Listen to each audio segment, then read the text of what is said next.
Hey, this is Shane, Points to the Word. This will be part number 7 of Marriage and Roles God has Given Us.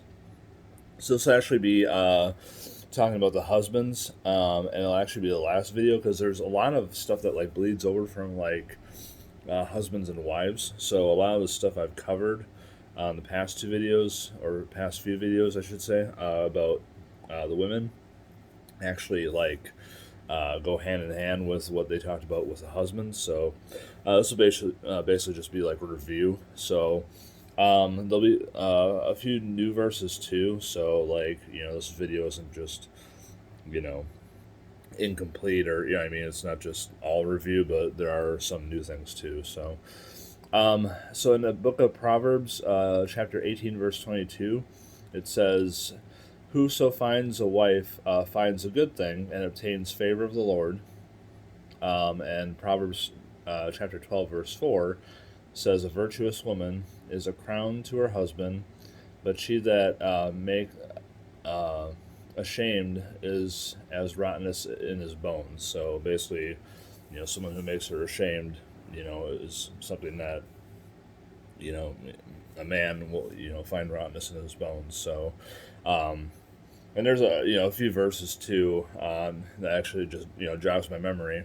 I don't have them pulled up, but basically something to the effect of a contentious woman like will make a man like want to go to like the roof of his house or something like that. So there's a few verses like that, and I totally get that.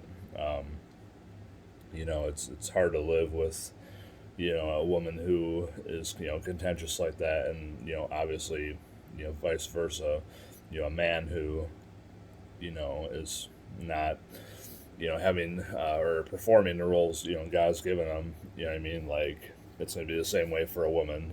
So that obviously works both ways. So this stuff also in the book of Colossians, chapter 3. That's in the New Testament. So starting at verse 18 through 21, it says, "Wives, submit yourselves unto your own husbands, as it is fit in the Lord.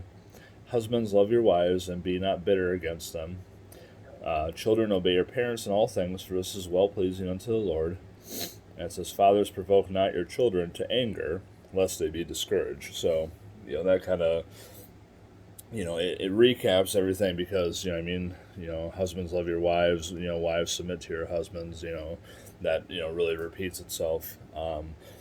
But, it does add to, role of a father too. And, we've, haven't really talked about, children and stuff like this, but, in passing, I'll probably hit on it a little bit.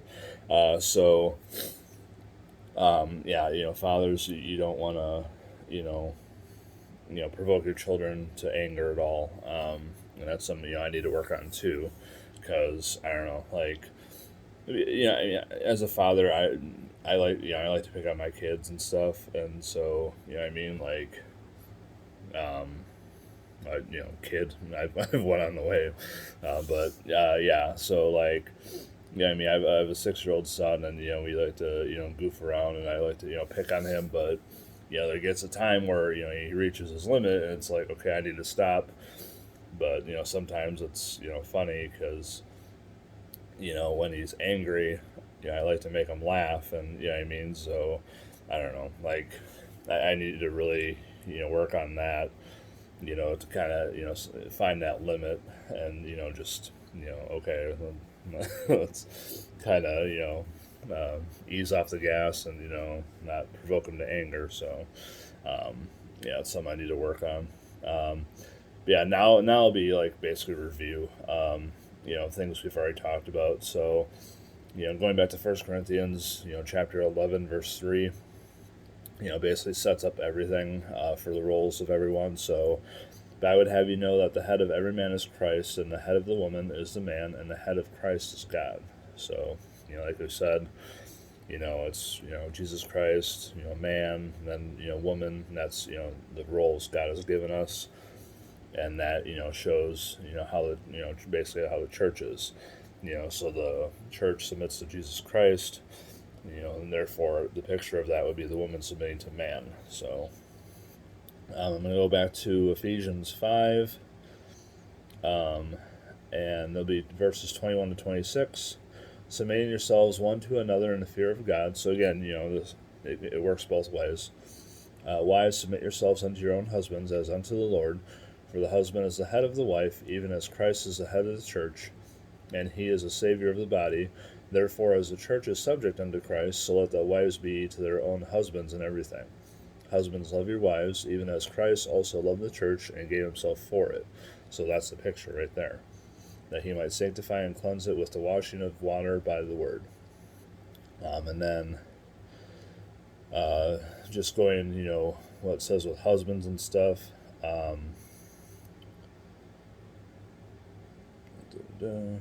Yeah, just basically, the wives be in subjection to the husbands, and husbands love your wives, and give honor to the wife, and that she's important to him, and the wife is the one that the husband is responsible and all that. So I'll read 1 Peter 3 again.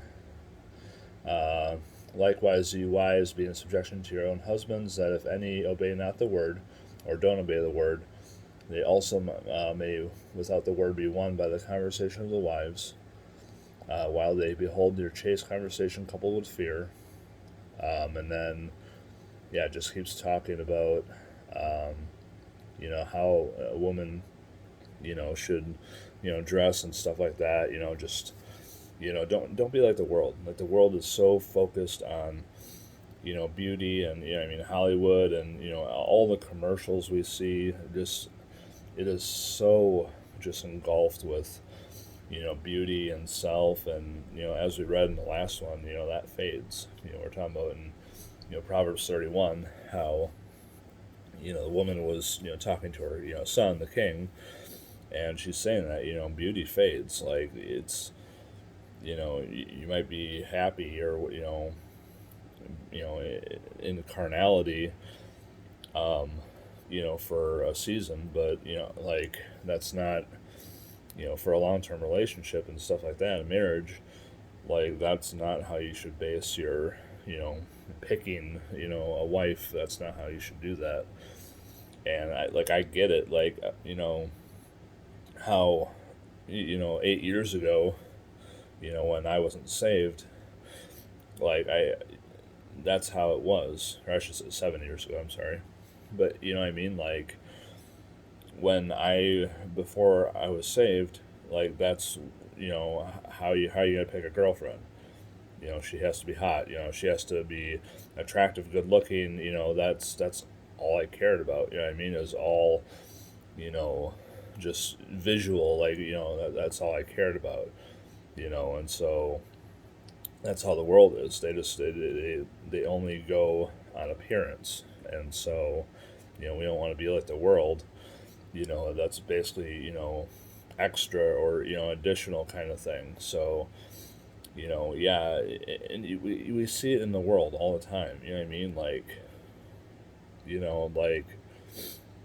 even when I was growing up, Playboy, like Hugh Hefner was, the biggest thing, and this old guy would would be marrying like a 20-year-old or whatever, and that was like the model of the world. You know what I mean? Like that's what you want to shoot for or strive for. You want to just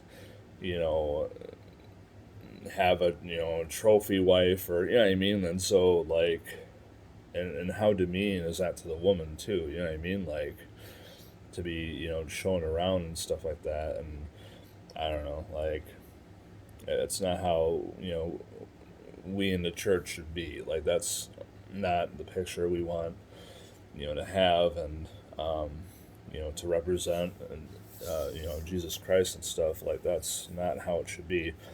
It's far more important to have a relationship where it's fulfilling, and to have these traits of what we talked about in the past videos of a virtuous woman, and the traits of a man, a loving husband, and someone who cares about his wife, and has the role that God's given them, and to have that leadership and have that responsibility of the wife. You know what I mean? And so yeah, now it's just you know basically both roles in the world are the role of the man. And that's it. Like there's no woman role.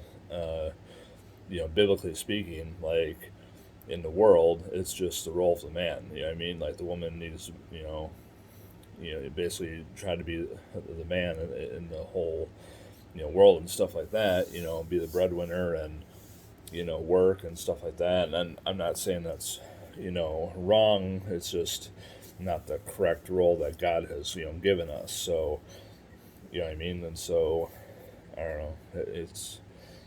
I'm not, I'm not, condemning anyone for, women out there who, that's what they have to do to survive. Like, it's, difficult world out there. Like, it's not the 40s or 50s anymore where, a husband can, just work and a wife can be at home, a stay at home mom and, do what she needs to do. The role God's given her, it's not like that anymore. Like, inflation and, whatnot, like, has made it so difficult. Like, it's hard to survive. Like, unless you have a, particular situation where, you already have been provided things, like by your family or something like that. But, like, starting from scratch, like, that's a hard thing to achieve. So anyway, I'm rambling, but yeah, I don't want to condemn anyone for having to do what they have to do. Um, I understand there's women who are divorced or like single moms out there. I get it. Like I don't mean in no way to condemn any of that. I'm just saying, biblically speaking, the role God has given us, that's the best case scenario. So yeah, I'll end it there, and this will conclude the series. So hope you guys have a great day. Bye.